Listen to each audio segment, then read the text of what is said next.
লা ইলাহা লা ইলাহা ইল্লাল্লাহ মুহাম্মাদুর রাসূলুল্লাহ সাল্লাল্লাহু আলাইহি ওয়াসাল্লাম।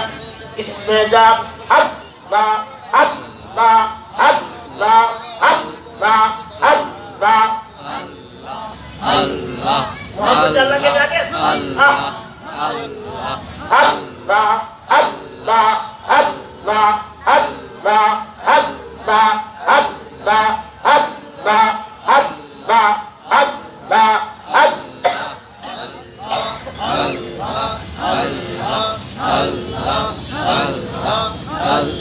লা ইলাহা ইল্লাল্লাহ মুহাম্মাদুর রাসূলুল্লাহ সাল্লাল্লাহু আলাইহি ওয়াসাল্লাম। মতো হয়ে গেল নবী কি আপনি আমার মতো এরকম না নবী কি অন্য নবীর মতো? বুখারী শরীফের হাদিসে আছে নবীর জ্বর হওয়ার কারণে উম্মতের যতদিন জ্বর থাকবে আল্লাহ উম্মতের গুনাহ মাফ করে দিবে। সুবহানাল্লাহ। আমার নবী অসুস্থ, জ্বর, মাথা ব্যথা, মসজিদে নববীতে যাইতে পারে না। আমার নবী ডাক দিয়ে বলে, আয়েশা গো, আমার প্রিয় সাহাবী, তোমার আব্বাজান কোথায়? সিদ্দিকা বলেন, ইয়া রাসূলুল্লাহ, নবীজি গো, আপনার পাশে গোলাম হাজির। ও তো শরীরটা ভালো না, অসুস্থ, মসজিদের নববীতে যাইতে পারবো না। মসজিদে নববীর ইমামতির দায়িত্ব আমি দিয়ে দিলাম। আম্মা জানাই সাকাদে, সিদ্দিকা আকবর কাদে। আম্মা জানাই সা বলে, নবীজি গো, আমার আব্বা আবু বকর সিদ্দিককে মসজিদে নববীর ইমামতির দায়িত্ব না দিলে কি হয় না? আমার নবী ডাক দিয়ে বলে, আয়েশা তুমি বেশি জানো না, আমি বেশি জানি। আম্মা জানাইছে বলে, হুজুর আল্লাহর কসম খায় বলি, আপনি যত বেশি জানেন তামাম পৃথিবীর কেউ এত জানে না। সুবহানাল্লাহ। আমি কি নিষেধ করলাম? আমার আব্বা জান আবু বকর সিদ্দিকের মনটা কোমল মনের মানুষ, নরম মনের মানুষ। মসজিদে নববী মিম্বার শরীফের মধ্যে দাঁড়ায় গেলে আপনার কথা যদি স্মরণ হয়ে যায়, নামাজের ভিতরে হু হু করে খাইতে ফেলবে। আমার নবী ডাক দিয়ে বলেন, আয়েশা গো, এই মহব্বত, এই প্রেমের কারণেই তো আমার পরে মসজিদের নববীর ইমামতির দায়িত্ব আমার আবু বকর সিদ্দিককে আমি প্রদান করব। সুবহানাল্লাহ।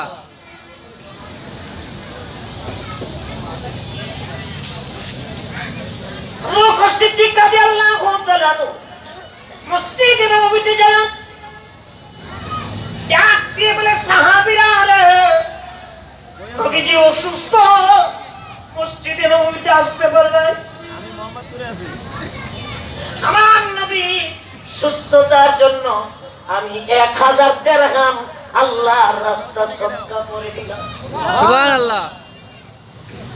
হযরত ওমর বিন খাত্তাব রাদিয়াল্লাহু তাআলা বলেন, সাহাবীরা নবীর সুস্থতার জন্য আমি 1000 দিরহাম আল্লাহর রাস্তা সদকা করলাম।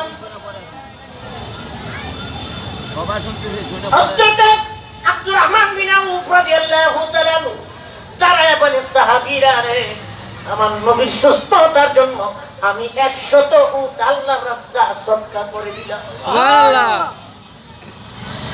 হযরত উসমান গনি জিন্নুরান রাদিয়াল্লাহু তাআলা বলেন, সাহাবীরা আমার সব মক্কা মদিনা উটের পালের অভাব নাই, তুম্বার পালের অভাব নাই, বকরি পালের অভাব নাই। নবীজি সুস্থ না হওয়া পর্যন্ত আমার উটের পাল, দুম্বার পাল, বকরির পাল আমি উন্মুক্ত করে দিলাম।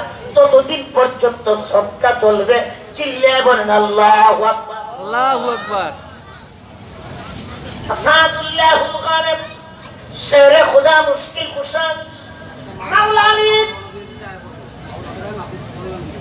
মাওলা আলী মাওলানা মুহাম্মদ মওলায়ালে সাইয়্যিদিনা মাওলানা আসাদুল্লাহুল গালিব, শেরে খুদা, মুশকিল কুশা, মাওলা আলী চোখের পানিগুলি ছেড়ে ছেড়ে ঘোড়ার মধ্যে গেলেন। মা ফাতেমা ডাক দিয়ে বলেন, আলী, আমার স্বামী আপনি কেন কাঁদেন? আপনার মনে কি দুঃখ, কি কষ্ট? মাওলা আলী ডাক দিয়ে বলেন, নবীজি অসুস্থ, সাহাবীরা উট, দুম্বা, বকরি সদকা করছে। আমি আলীর কাছে তো উট নাই, দুম্বা নাই, বকরি নাই, আমি কি সদকা করব? মা ফাতেমা ডাক দিয়ে বলেন, আলী, কাইদেন না, আমাদের ঘরে কিছু না থাকতে পারে, আমরা দুইজন আমার নবী সুস্থ না হওয়া পর্যন্ত রোজা ছাড়ব না। সুবহানাল্লাহ। ইমাম হাসান হুসেন দুই ভাই ডাক দিয়ে বলে, মা গো, সবরের চাঁদে কি রোজা রাখো? এটা কথা বলেন তো ভাই। এই মাওলানা মুহাম্মদ ওয়ালা আলি সাইয়্যিদিনা মাওলানা মুহাম্মদ। একটু ভিতরে বসতে ভালো হয়। এটা তো বেহেশতের বাগান।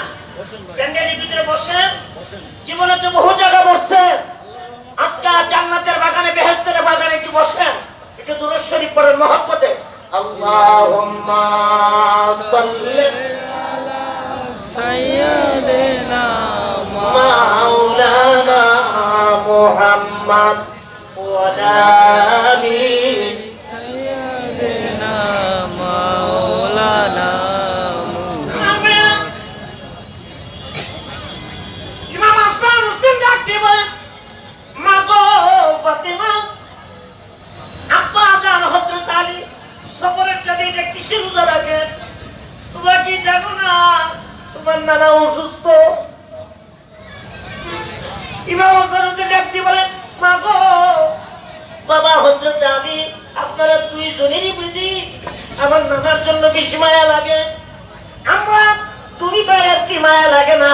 আমরা ওয়াদা করলাম আমার নানা সুস্থ না হওয়া পর্যন্ত আমরা দুই ভাইয়ের রোজা ছাড়ব না। সুবহানাল্লাহ।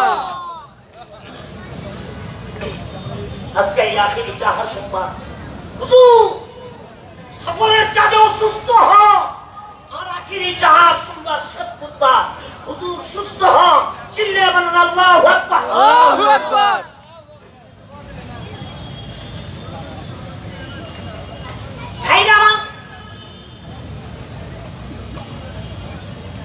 ইমাম হাসান হুসেন সন্ধ্যা হয়ে গেল, নবীজির সামনে গেলে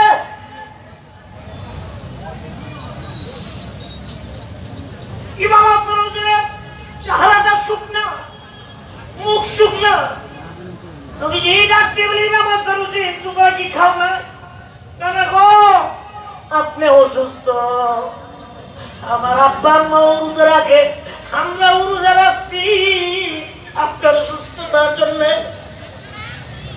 আমার নবী ডাক দিয়ে বলি, ইমাম হাসান হুসেন, তোমরা দুই ভাই আমার এত ভালোবাসো, ইমাম হাসান হুসেন আমি রাসূল বলে দিলাম, কিয়ামতের ময়দানে আমি যে জান্নাতে থাকবো, ওই জান্নাতে তোমরা দুই ভাই যুবকদের সরকার হবে। সুবহানাল্লাহ।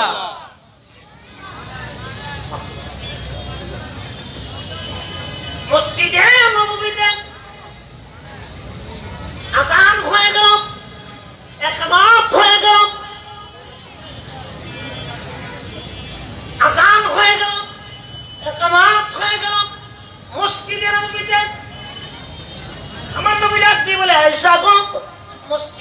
মসজিদে আযান হয়েছে জিহাদ, একামত শুরু হয়েছে জিহাদ, জামাত শুরু হয়েছে জিহাদ।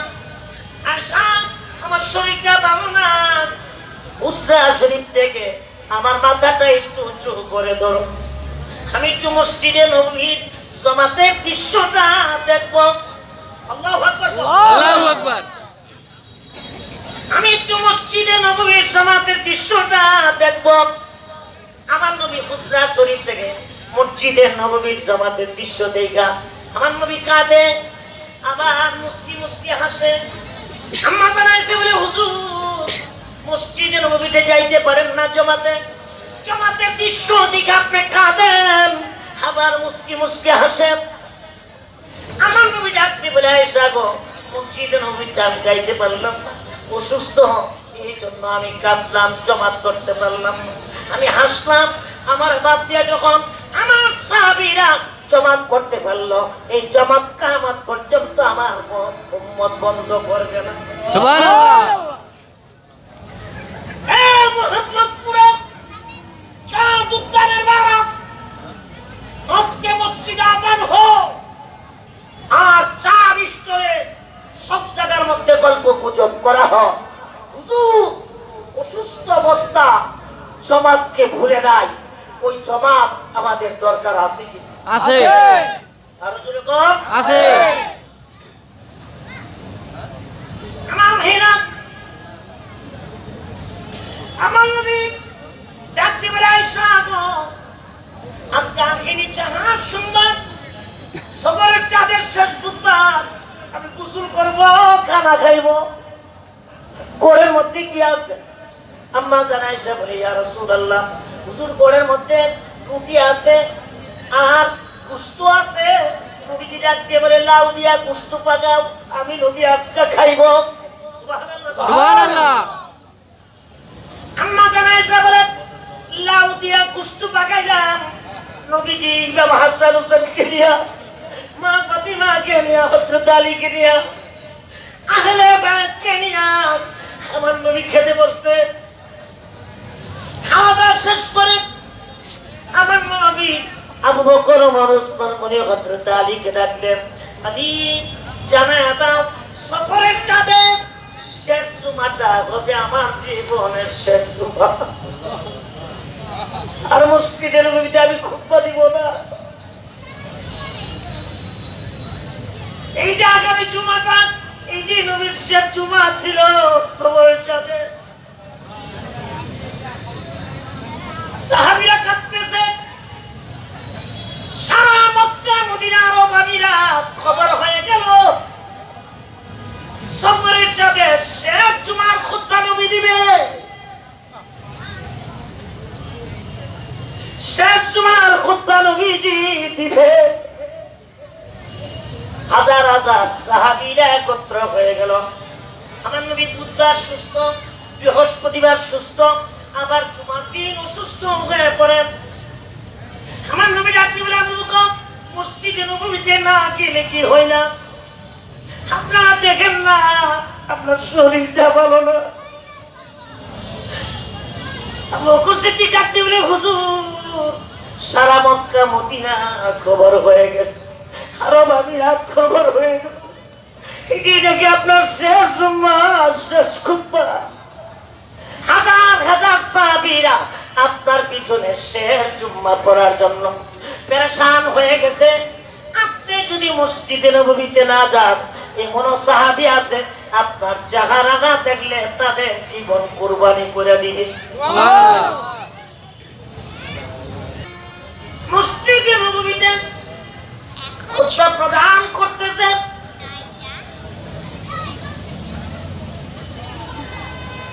সাইয়েদনা আবু বকর সিদ্দিক রাদিয়াল্লাহু তাআলা নূর, ডান কাঁধে ডান হাত মোবারক রেখে সাইয়েদনা ওমর বিন খাত্তাব রাদিয়াল্লাহু তাআলা বাম কাঁধের মধ্যে বাম হাত রেখে ভর করে করে মসজিদে নববী মাটির মিম্বরের মধ্যে কদম রাখবে।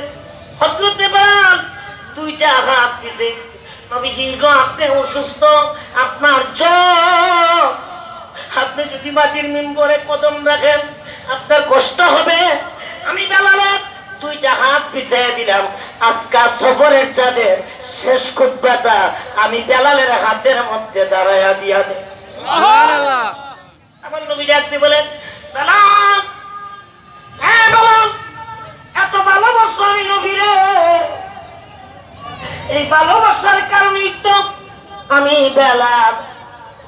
বেলালে আমি মেরাজের রজনীতে যেই জান্নাতে যাই, ওই জান্নাতে তোমার কদমের আওয়াজ পাই। সুবহানাল্লাহ। আমার নবী মসজিদে নববীতে খুতবা দিচ্ছেন, সাহাবীরা কাঁদতেছেন, আমার নবী কাঁদেন। আমার নবী ডাক দিয়ে বলে, সাহাবীরা রে কাইদো না, এই পৃথিবী থাকার জায়গা না, কুল্লু নাফসিন যায়িকাতুল মাউত, সবাই একদিন মৌতের পেয়ালা পান করবে। তবে মনে করো না আমি নবী তোমাদের মতো বিদায় হয়ে যাব। আমার পর্দা করার পরে রওজা মুবারকে যখন আবার রাখা হবে, তোমরা যাইয়া সালাম দিও, আমি রাসূল আগের মতো তোমাদের সালামের উত্তর দিই। সুবহানাল্লাহ। যেন হুজুর হায়াতুন নবী, জিন্দা নবী সশরীরে মদিনাতুল মুনাওয়ারা আছে কিনা? আরো চিল্লে বলেন আছে কিনা? আছে। এই জন্য ভাইয়ের আমার, এই যে আজকে মুজাদ্দেদ হাসানী রাহমাতুল্লাহ, যিনি মুজাদ্দেদিয়া তরিকার ইমাম, ইনার ফাতিহা মাহফিল, এই মাহফিলের মধ্যে যারা এসেছেন, তিনি তো সেরেগান শরীফে ভারতে, আমরা এখানে ফাতিহা করতেছি, এই তরিকার অন্তর্ভুক্ত যারা, আপনারা বলতে পারেন হুজুর ইনার ফাতিহা কেন করেন?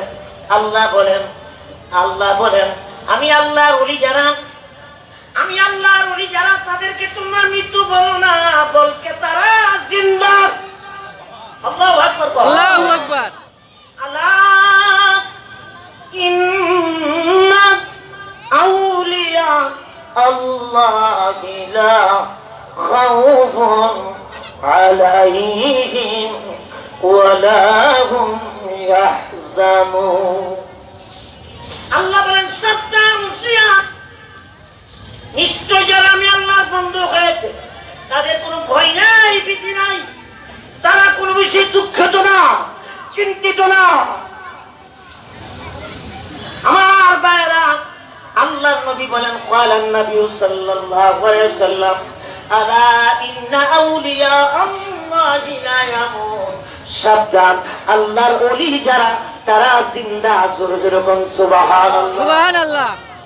এজন্য হুজুর হায়াতুন নবী আর কামেল মুকাম্মেল যারা ইলমে শরীয়ত, ইলমে মারফত, ইলমে হাকিকত, ইলমে তরিকত, চারটা বিষয়বস্তু রিসার্চ করে যারা আল্লাহর বন্ধু হয়েছেন, আল্লাহ বলেছেন তারা জিন্দা, বাল হুম ইউরজাকুন। শুধু জিন্দা না, আমি আল্লাহ তাদেরকে জান্নাতি খাবার দেই কবরে। যেরকম আল্লাহু আকবার। আল্লাহু আকবার। আল্লাহ পাক আমাদের সকলকে যেন 5 ওয়াক্ত নামাজ, হালাল রুজি, মা বাবার খেদমত এবং নবীজি ইত্তেবা, অনুসরণ, অনুকরণ আল্লাহ করার তৌফিক দান করুন। সকলে বলেন আমিন। ওয়া আখিরু দাওয়ানা আনিল হামদুলিল্লাহি রাব্বিল আলামিন। আসসালামু আলাইকুম ওয়া রাহমাতুল্লাহি ওয়া বারাকাতুহু। ওয়ালাইকুম আসসালাম।